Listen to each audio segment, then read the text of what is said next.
Hey guys, welcome to a new series that I've created.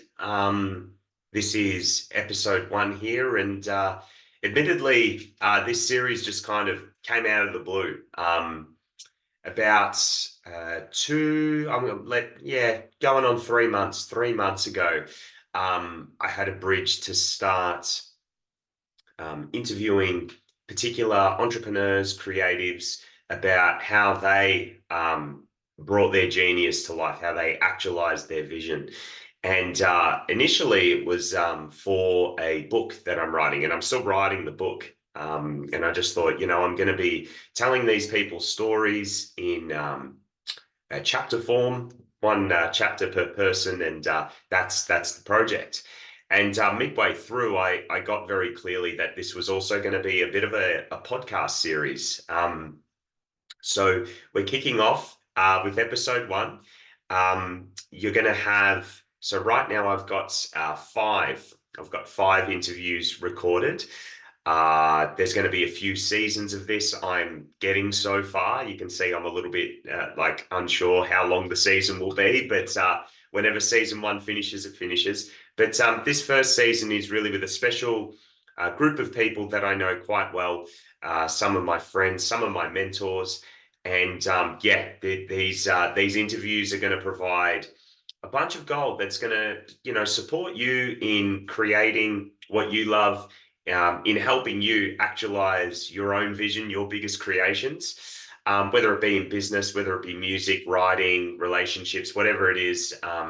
All of these people that I've interviewed have a wealth of experience. Their story is very impactful, and they all have expertise that can really help anyone in actualizing their own sense of purpose and vision. So our first guest, I want to introduce her. She's a good friend of mine. She's someone who personifies the meaning of taking bold action and creating something out of nothing. And through blending her years of experience in finance and corporate, along with her love for fashion, she's quickly making her mark as a personal and editorial stylist. She's living proof that you can carve out your place in any industry as long as you don't give up and have a bit of initiative and courage by your side. So, guys, I want you to give a warm welcome in the comments and on YouTube, Facebook, wherever you're watching this, to my good friend Ali Fisher. About this the copying, because like in my industry, coaching, well, everyone's freaking copying each other. It's the originality in my space, like you don't see it as often, but like with fashion, as you as you've been saying, it's 10%. Like you can't go more than that. And it's just wild to think how, like, if you're a designer, how you would navigate that. It's just Yeah, because you look at, I think it has to be more than 10%. Because you look at like Zara, right? They're renowned for doing ripoffs of like the high end. And so there is a market, but I think you just need to be careful. Like it's very different from a $10,000 woolen coat at, say, Gucci, mm, as opposed to $150 coat at Zara. mm, So where do you get this balance of meeting that client's needs per se, mm. with the huge focus on sustainability? Like, people are like, they don't want to shop at those brands because it's like really bad for the environment. So how do you find niche? And I don't think we've found it in the industry as of yet. Like, do you do like what they do with plastic return bottles where you get 10 cents every bottle you return? Like, do you do something like that in the fashion? How do you make it viable for people like uni students? Most uni students don't have $10,000 to spend on a jacket. Yeah, yeah. I didn't when I was a No, kid. That's for right? Like sure. you're like, that's my annual wage, That's Nelly. Well, and if it was there, it was going on travel. It wasn't going on clothes. Um, Why do you think it hasn't been found in fashion? I think it's really complex, and I think there's multiple players. And I think there's probably a number of barrier points that you actually need to work through. And obviously, I'm not completely across what they would be, but like returning garments and like, how do you do that? Like, could you get people to cut them up and use and then remake fabric? Like, there are those people who are like using the offcuts and selling them. Like, I think it would be quite, yeah, there needs to be a lot of thought process in it, and it might not be that profitable, right? Like, you're in Mm, business to yeah. make money or to otherwise you have to look at it as a charity or a foundation. So again, you still need to be making money to be able to pay those people, right? So And yeah.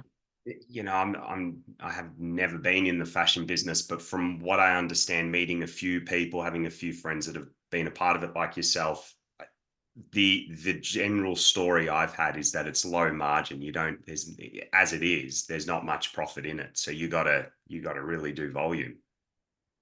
Yeah, I think it probably depends what your margins are. I think also you've got e-commerce, you've got people that have done very well, like Jane Liu from Showpo, um, you know, that have done exceptionally well, like from a business. Sure, she might be making low margins and doing a lot of volume, but I think that there are still businesses that can do that. Mm, If you look at the high end, you've got Balmain, who they were turning profit for like one of the first times. That just it was based on their clothing with the new designer or head designer Olivier. So I think you've got to be savvy and the late Alexander McQueen was the same. He always turned a profit. And he was just, I think it's that combination of creativity and the business sense. And if you don't have it, you need to invest in it. yeah, you can say that again. When you were saying that, I was thinking of musicians. It's just it's the same. It's like you can't just create it. You got to have some business sense, and it's like we got this I great here. Yeah, and I think with the creative industries, that is also not dissimilar to like the healing, that you work for free, Mm, mm, a lot of volunteer work. And I think at the start, sure, but I think that no one volunteers to get like that, doesn't pay bills. no. How do you so so I think that's like a real mindset thing as well. And I did speak to somebody like a healer that I'd been working with, and she was like, I've heard the same, and it's your mindset. She's like, there are people that are willing to pay you. Mm, Buy into that. It's a narrative. mm, mm. Someone's still buying Gucci. Yeah, yeah, Someone's buying Balmain. Someone's buying Zara. yeah. And it's interesting when you walk into a Balmain or a Gucci, you know your pocket's going to hurt. You just know, you expect it, but you still go in. Right. Still go in. If you're ready to, it's like you got, and you're like, all right, we're dropping some cash, dropping some money. Yeah. And so I think this whole thing of like, yeah, I have a real beef with it, but I know that I'm a minority and I refuse, after having that conversation, to kind of, I'm like, maybe that's my difference, my point of view that is going to create edge in the industry. Mm, Because for me, for styling, like, sure, I've done a couple of um like what they call TFP, which is time for print. mm, So everyone collaborates, but I also know that, I've been asked to, or have been like presented with opportunities where I know the person is getting paid for the role, mm, but they're not. passing that on, Um, and okay. they're disguising it as experience. And I'm like, Yeah. Yeah. it's challenging. And I think, everyone goes, there's no money in fashion. Yeah, okay. I'm not saying it's like wealth investment, but I think there has to be some kind of belief in it, because Mm-hmm. there's no money in music, but Taylor Swift has just done a $1 billion tour. So Great. there's these outliers that keep proving that wrong. So I've known you for a while, so I know that you've had belief in fashion for forever. You love it. And I really resonate. When I first met you, I didn't have the love that I do for music that I do now, but I really resonate with when you talk about fashion. I always think about music. It's like, regardless what anyone says, it's like, no, there's you just said it. Taylor Swift is blown up. Kanye West, he released an album. Say what you want about him, but he had the Yeezy pods. He did like 19 million in sales, and you could see how the album and the pods were coming out the same. I mean, there's opportunities to monetize if you, I guess, if you're in the love of it, and if you're good, of course. Yeah. Uh, Tell me about, like, when did you notice that love for fashion drop in? Was it like always there as a kid, or did something kick it I off? think, yeah, I think it was, I always liked it as a kid. I always liked dressing up, getting my mum's makeup. Yeah. Um, and I think it was probably honed in my teenagers. I really liked it. My mum knows how to sew. My auntie was very creative, and both grandmothers both sewed, and were like interested in fashion and clothes. And so I think, it's in the genes to a Yeah, degree. yeah, yeah. Um, but I think I always wondered how I could make money, and always wondered what I would do. Mm. So 33% of my family are accountants. My immediate family are accountants. So as you can tell by that quote, I know numbers, but I went and worked in fashion, and I worked in like head offices, but I couldn't, like, I was like, I don't want to be a designer, but I couldn't find my space because I found them too creative. Like, it Mm. was all like, oh, what do you mean? Like, bills, and like, how are we going to do this? And like, Mm. there wasn't that structure that I Mm. had in finance. Mm. Mm. And so like I went and worked in, my first job was in stockbroking after school. Like, so I got the numbers right. The opposite. Right. And so this has always been this pull push feeling. Yeah, And I remember when I worked at NAB, one of the general managers said, like, embrace that creativity. But I was like, but how? And I yeah. just felt and thought about things in such a linear manner. And like, I would be like, I'm either in finance or I'm in fashion. And like, Mm. I couldn't, like, maybe marketing I liked, but then would I work, then I'd have to go back and do a degree for 3 years. And so like, I just was like this kind of, I'll do it, but I have this love. Mm. And so I think when I was just my late 20s, I went and did like overseas trips. And so I went to Canada. I had a work visa for there. And then I worked on the super yachts after that. Super yachts. Yeah. So I Wow. did a year based out of Miami. We went, and then I went to the Caribbean and lived in St. Martin for a couple of months. Whoa. And so after that, I came back and I was like, I think I want to start something in the super yacht business. I think I want to be an entrepreneur. Yeah, Like yeah, I yeah. feel like I can solve problems that they have. So just take a step back on the super yachts. What were you doing there?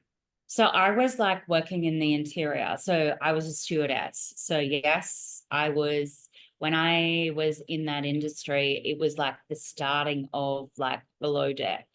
So Okay, okay. people, your listeners will relate to that. So that's what I was basically doing. And I thought like amazing skills. Like that would be the job that I always credit to the most impactful. The organization, the ability to kind of respond quickly. Yeah. You're dealing with millionaires and billionaires. Mm. It's a different game. It's a very different game. There's a And question that's come in here. Because I'd imagine like so you're quite young when you're on those super yachts. So is this like your first job that you had? no, so it was probably at this point I was my early 30s. Early 30s. Okay. Okay. So Yeah, like I would have just probably turned 30 and I was like, okay, this is what I'm gonna do. awesome. What do you remember anything that you learned from being around these like really wealthy people? Was there anything that kind of you took from them from just being around them? Did they say anything? I think I think one of the biggest lessons I learned was everyone wants to be wealthy and wants to be rich and famous. And I think I saw the inner workings of the impact of that. And I knew at the time that this would serve me later on in my life, in the fact that just be careful what you wish for. Mm, Because it was you could see that they knew that people were there on their boats or with friends, that you could see that they were kind of like, if I lost all my money, would you be here tomorrow? wow. And that is not probably an experience a lot of people have. No, no. And so I also saw that having money didn't mean that you were an awful person. Mm, mm, Who you were dictated, with wealth, who you could be. mm, mm. You It was just, if you're great with $100, you were just going to be a better person with 100 million. And you hear people say that, and then when you're in the seminar, I understand that now, but when I was younger, I was like, give me the million. Yeah, But it's like, you don't get it. But when I guess that experience you had, you would have gone, whoa, I'm front seat. yeah, it amplifies. And then, like, to refer back to Taylor Swift, she donated to the food bank. Mm, mm, Now, obviously, they publicize it, but like, that's not the only thing that she's done, right? So you just like people's actions show who they are. oh yeah. Oh yeah. And so I think that was probably, it was just seeing that psychologically, like that play out. Mm, I think they're smart people. They do things differently. They mm, value their time. mm, Time is very important. mm, You think that, you've got money that, like you can do whatever, but like, sure, they'll fly in a private jet to save 2 hours so they can go spend more time with their family. Because mm, these people have worked very hard for mm. this isn't, I think there's enough material out there now to say that you're not an overnight success unless you win the Yeah. lottery, right? Yep. Yep. And then a lot of those people, because they've not had that money, that's why they lose it. Mm, mm. It would have been a really rich experience, and I guess when after saying that, so getting back on track, where you said I want to be an entrepreneur. I mean, it makes sense how that would have washed off, and it's like what's possible. Yeah. And so it's very tough, those situations on, I think, humans, in the sense that like you work really hard, you're at times where you can't like chat to friends, or there are a lot of benefits, like don't get me wrong. And so that was where I saw I wanted to solve that problem, like maybe better, getting better crew, and like making sure that they would work together and it was more cohesive. I really saw the dynamics of team playing in Mm, that environment. And so it wasn't like I want to be start a business. So it was like, I think I can solve a problem here. I think there's something here that I can solve. mm, mm, mm. And so I finished up on the yachts, and that was really where my like the entrepreneurial journey came, because I was like, well, I don't know how to do this.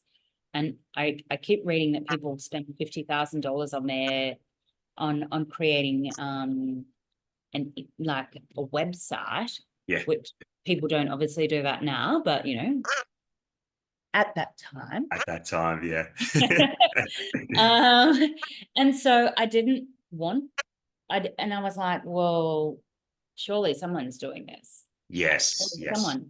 And so I started educating myself, and that was really where it started. And then I went and tested the business idea, and people were like, I don't think that it will work. There's similar people doing the same thing.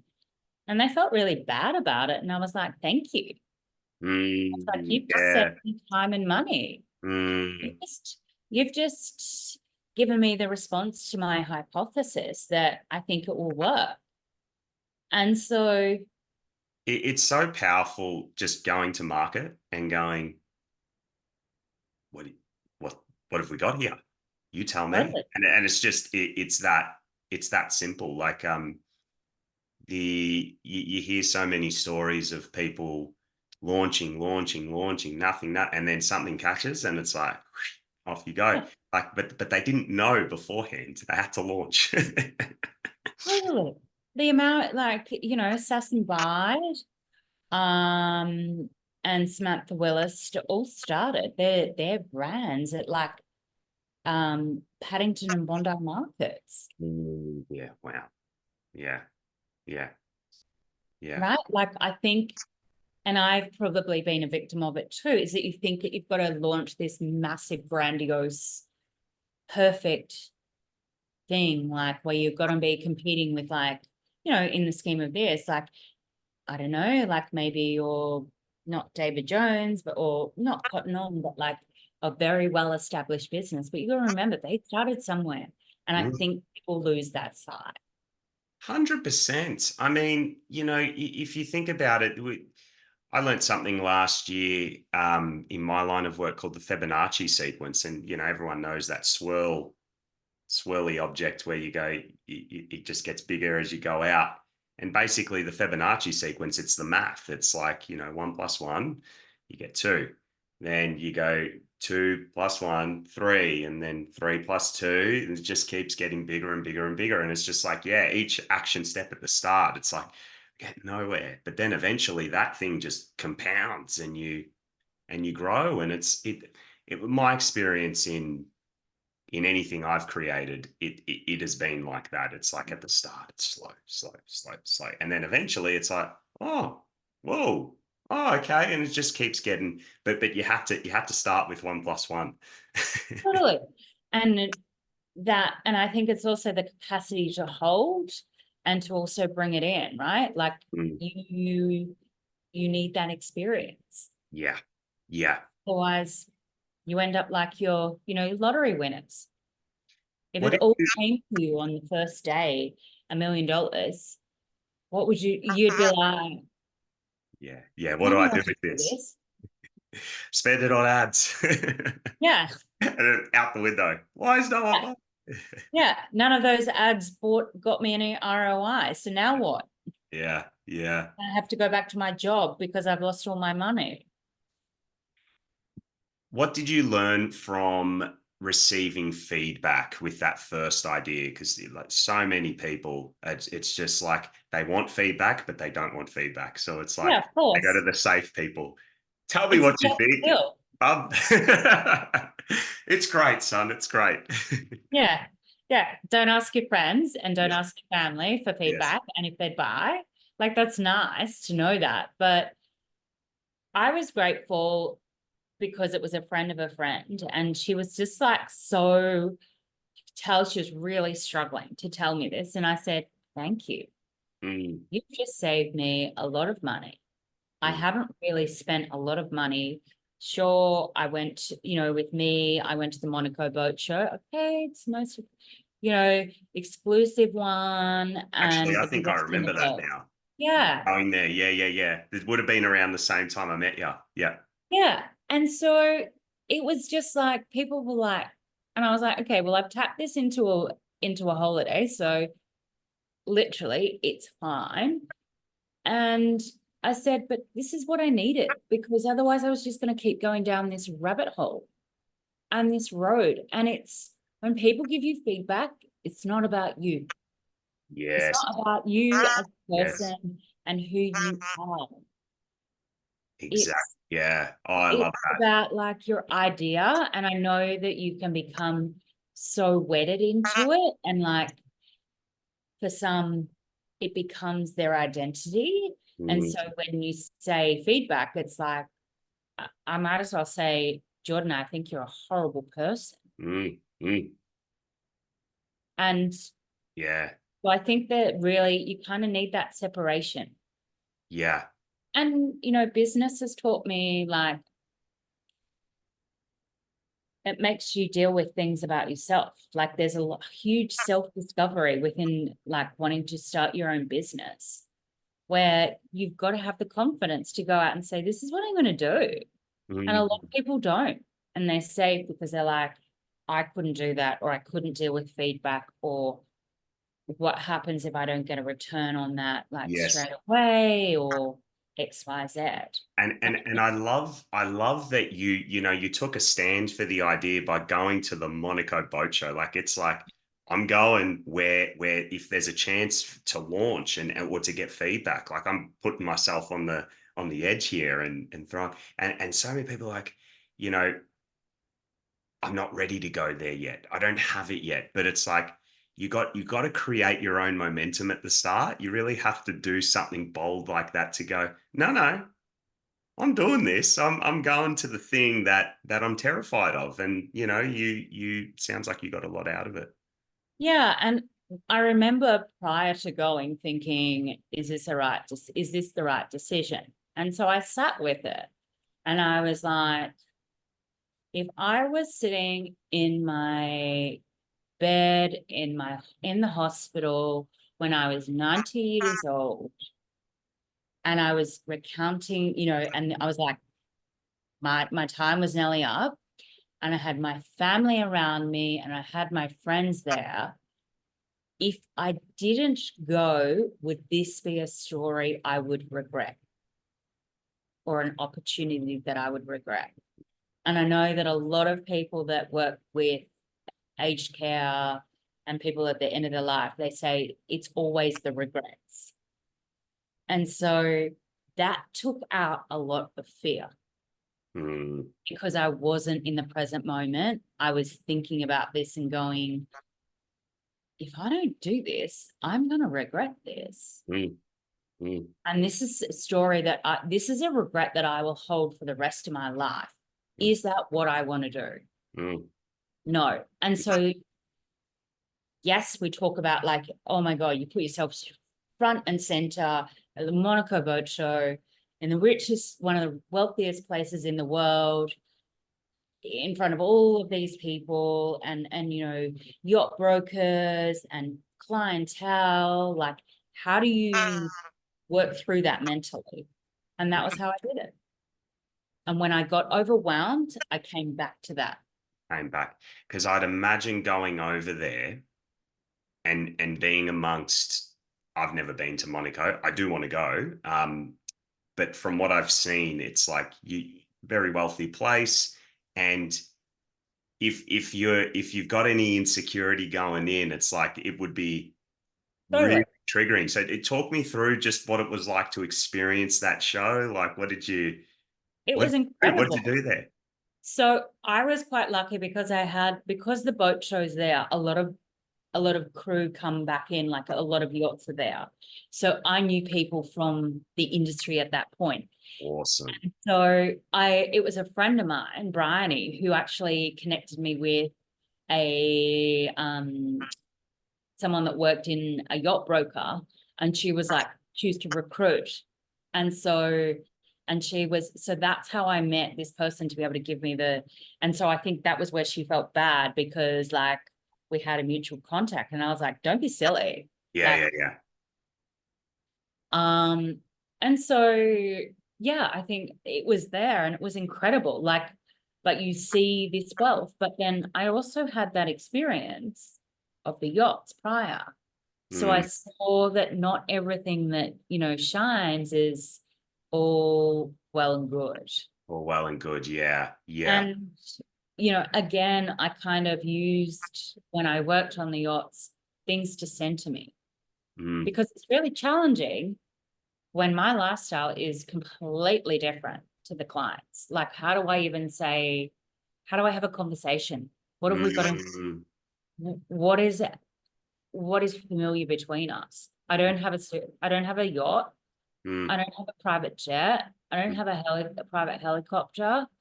Um, So talk me through it because communication in those scenarios, I mean, I know what you're talking about. I remember with my sales team, whenever we'd get leads, it come through on the form and so we were selling to businesses. Whenever it was a business that was much bigger than we were used to, couple million turnover a year, everyone would get scared. It's like, I can't talk to them. And it's like, for me, it was always just finding those one to two things that you could focus on, and you just don't make it about yourself. You don't even try to connect to them because it's like they're not going to buy it. I'm not on their level financially. So I may as well just speak to what's obvious in this form and focus on that. I mean, for me, that's what worked. What did you do to center yourself?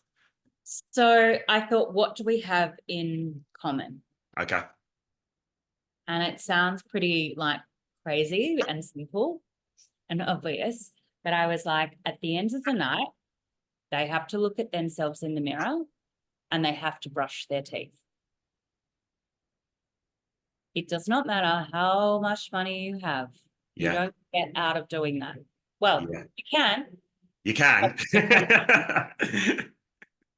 and so every time like we would talk or I'd feel like myself feeling like I can't relate, I would bring myself back to those visual images. And what would happen? What did you And notice? and I wouldn't feel like inferior, like I Yeah. shouldn't be there. Like we're different, like yeah, we have a different lifestyle, but at the end of the day, we're human. Yeah, yeah, yeah. Get out of this because you've got $10 million to spend today. Yeah. You need to brush your teeth. Yeah. Yeah. And it was a leveler for me. Yeah. You Wow. could still kind of, to a degree, use it. Like, I think when you meet these people that are like self-made and you think like, we're from, so like, what are the commonalities? Mm. It sounds so simple what you're saying, but I can almost imagine, what it would be like to be in that scenario, feeling inferior face to face with someone on a yacht, and then just assuming to yourself, it's like, well, hang on a second. Yeah. Let's take a moment.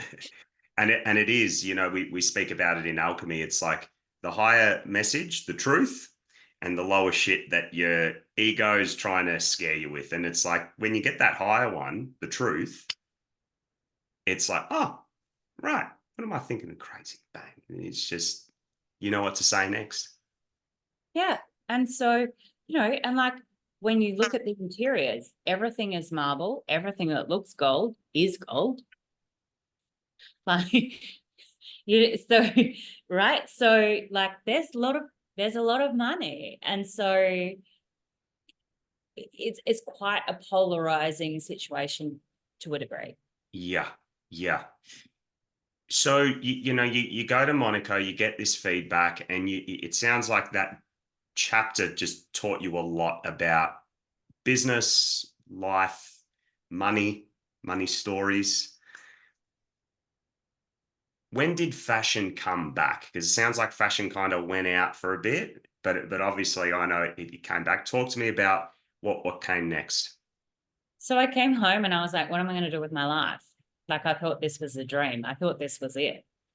And I was somewhat depressed and deflated because I was like, this is where I thought I was going. Mm, Um, and so the next idea was thinking that when I went overseas, that I would always try and find out what fashion exhibitions were on and manage my flights around those exhibitions.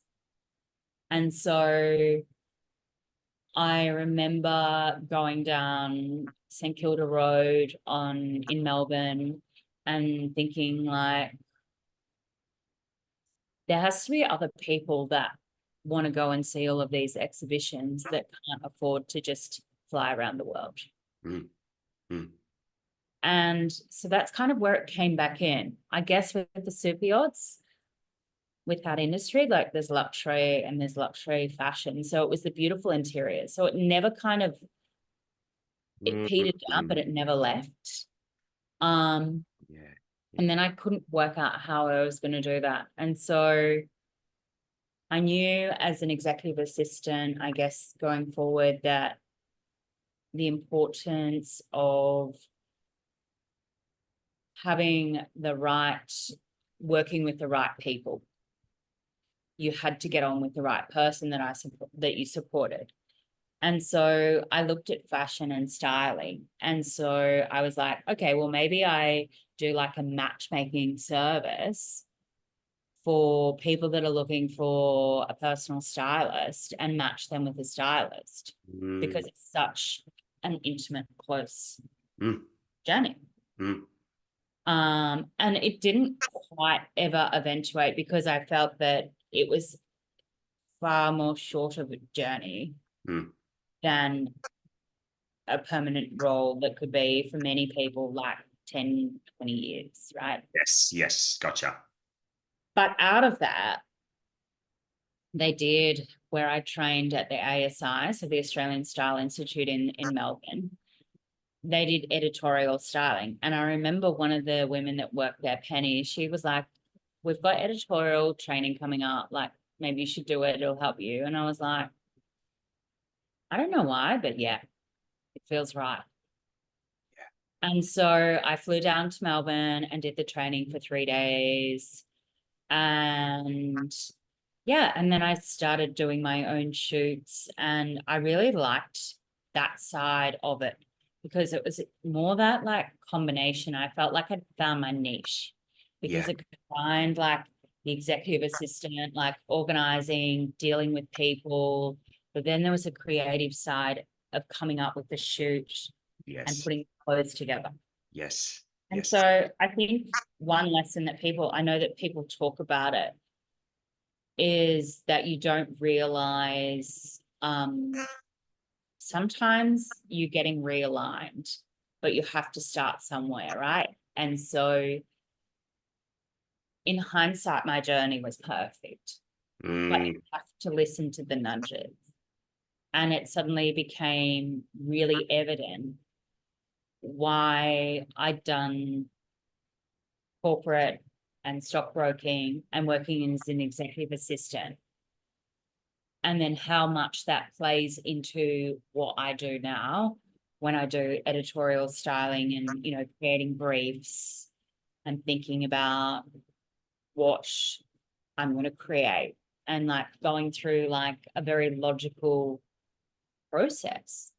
And so I still don't feel like I feel like this is the beginning.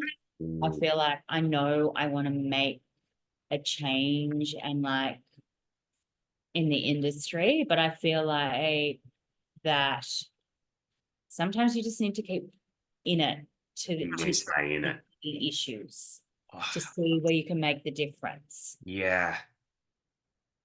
the nudge, because the editorial thing, it sounds like it just came out of nowhere. Totally. How Totally. It's so how unexpected. did you know you were making the right decision in saying yes to that? I just thought it would make me a better stylist. Okay. So you were just in the love of, I just want to be the best stylist and the best me in fashion. Yeah, and I was able to get different experience. And so I was like, well, it just feels right. Like Yeah. I am somebody even more so now that listens to my gut. Mm, mm, And it, like I think when I was younger, I'd be like, and I just ignored it and it yeah. didn't work. Yeah.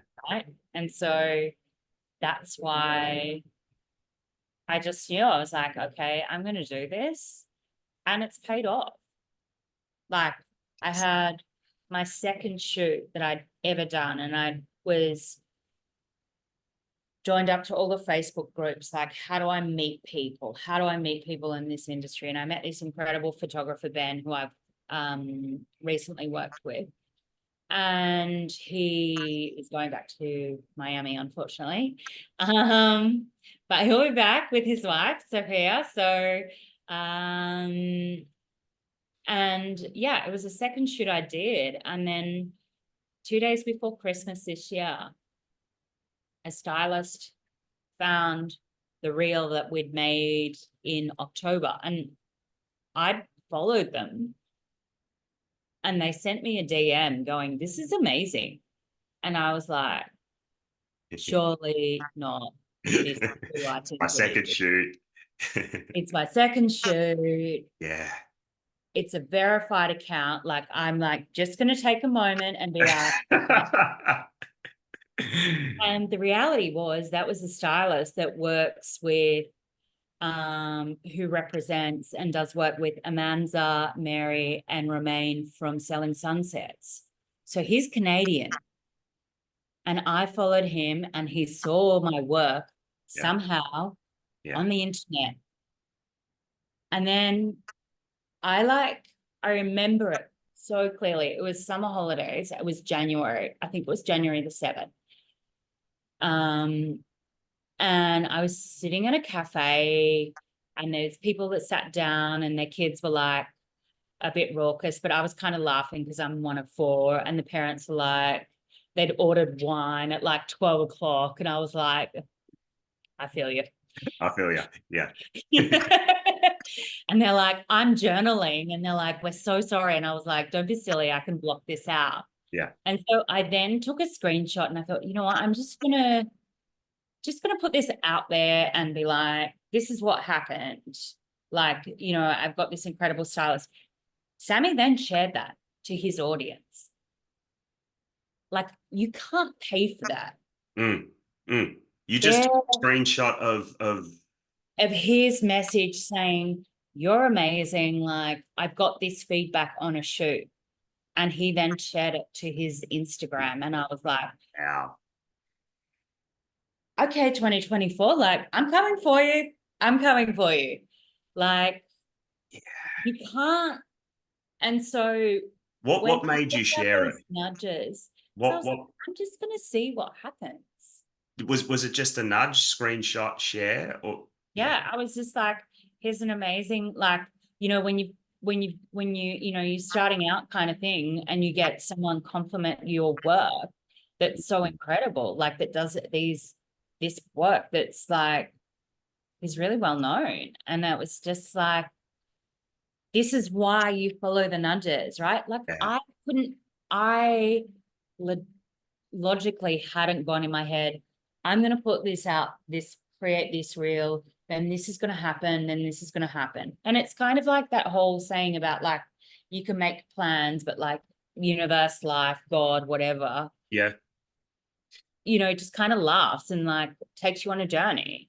I love how vulnerable this is, like what you're sharing about that screenshot, because it's like you're right, it's that startup and people want to see that. And there's a lot. I just think there's so much power in going, this is where I'm at, that. And people want to support it. They want to support it. They want to come along and go, yeah, yeah, amazing. Like this person's talented. I'm going to back her. Yeah, and like there was no deals. There was no, like, I was like, maybe it's someone from his team, responding. But then I was like, who cares if it is? Like, it's under his account. He would know that. Yes. Um, and then for him to share, like, I was just like, it's kind of paying it forward. Yes. Yes. What did you learn from that second shoot? What do you think your biggest takeaways were about, that you learnt about fashion, but also you learnt about yourself? I think it's just, I'm someone that can get in my head at times and think I need to know this and I need to know how to do it like really well. And, I can buy into that kind of like, I should be at XYZ. But as I've learned, and I did 2 shoots on the weekend, is that me doing this, I'm learning my own creative process, Yeah. how I do things and how I work and how I can put things together in my mind quickly. And then also, it's never as bad as you think it is when you do it. Hmm. Hmm. And so it's made me realize like, you've got something, keep going, don't be afraid. Um, and just you'll keep evolving. Mm. But I It's think we all want to be at like, you're like, oh no, I can't do this. And so you yes. sit and you wait and you Yes. procrastinate. Yeah. And like, I didn't do my first shoot till nearly 6 months after I'd done the training. But then I was like, okay, well, I need to do it and I need to start and I need to start somewhere. And I think then it kind of starts getting its own legs Mm. and you start meeting people and then you start putting yourself out. And then like, there's a role today that like, they're looking for someone to do like, that I've found that's a bit more frequency and work and it gets paid and you get paid. Mm. Amazing. And so you have to find those opportunities for yourself too. You can't expect people to just put them on the plate. And when you do that, you've got to think outside the square. How do I get a response? Mm. Like Talk, my first talk, job, talk us through that. Like, what did you learn about creating those opportunities for yourself, getting the responses, and obviously getting a yes to. yeah. So I joined every Facebook group that I could. I added myself or added people that were stylists. So then they could start seeing who I was So you friends with. you added other people in to. Yeah, wow. Okay. Me to my Instagram account. My first job in fashion, I got my fashion magazines, wrote down all of the stockists' phone numbers Hmm. and made a list. And I literally rang. And I said, I've just finished my Cert 4 in clothing production and design. I want a job. Can I speak to HR? Yeah, yeah. Like, and I always use that as an example for other people. And I say, don't tell someone that you are that, show them. Show them. Yeah. Oh, That shows that you've got initiative. That yes. shows that you're keen to get into the industry, not that you're just kind of replying to an ad. Mm, mm. Number one sales principle as well. You Oh, demonstrate a product. You don't brag about it. It's true. It's true. yeah. So, and I think when people see that, then they're like, okay, we're happy to give you a bit of a shot. Mm, mm. And so I think you need to build those communities around you. And so that's where I've met people and like responding and looking at it. And it's not, look, you're good with your bad, right? Like that's any industry. But how are you going to, otherwise, like, who's going to find you? Like it's Yes. that whole principle about like, people will be like, build a website and people will come. Mm, mm. But we know that that doesn't work. Yeah. Yeah. Yeah. Yeah. Yeah. And it's like LinkedIn. You got to find people. You could Have to tag go. and Yeah. hashtag and Yeah. add people in. And Yes. then you create this momentum, which Yeah. is so similar to starting a business, right?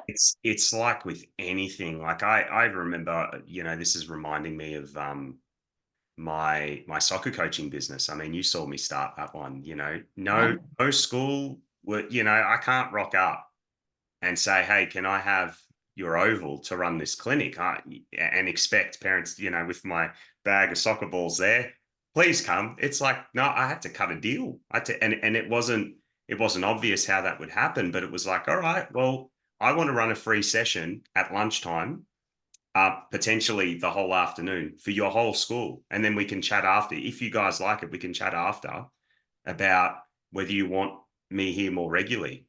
And it was like, at first, rational minds like, that's going to be very exhausting, man. That's like, hundreds of kids for a whole Yeah. afternoon and zero Yeah. And I'm confidence. not a teacher. Yeah, I'm not a teacher. I'm a soccer coach, but Yeah.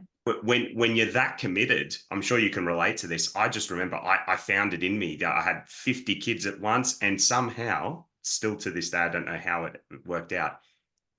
It worked, and the money eventually came in, full right across Victoria. But it was that initiative of going, I'm going to put myself out there and show you why this is better than, I won't say the other my competitor's name, but why Yeah. this is better. Yeah. But it's like when people are looking for jobs, like I'm like, okay, reach out to recruiters, but we all know that the power of connection and networking.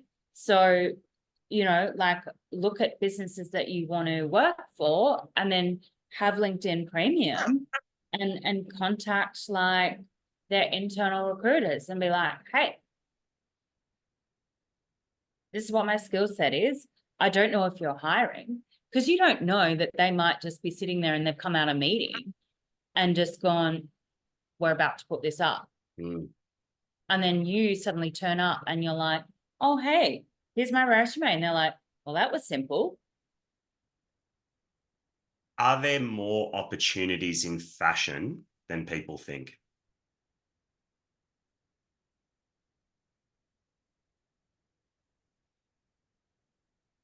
I think with the role of brand ambassadors and influencers has created a new market and Mm, creators in general. mm, And I think that's opened up more opportunities and partnerships. And, we've seen that evolution with Instagram. And now that you have to stipulate that it's a partnership as to before. So it's an evolving door. mm. I think that's just,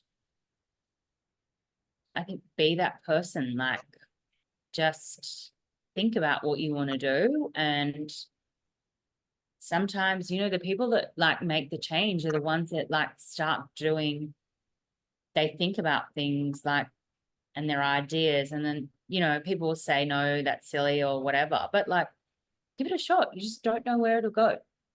Right. And I think you're such a great example of that. It's like, go do the training, the editorial training comes up, and you're like, all right. And then you go, you get your shoot, the second shoot, someone reaches the post. Now you had another two shoots in the past weekend. It's just that momentum. Yeah.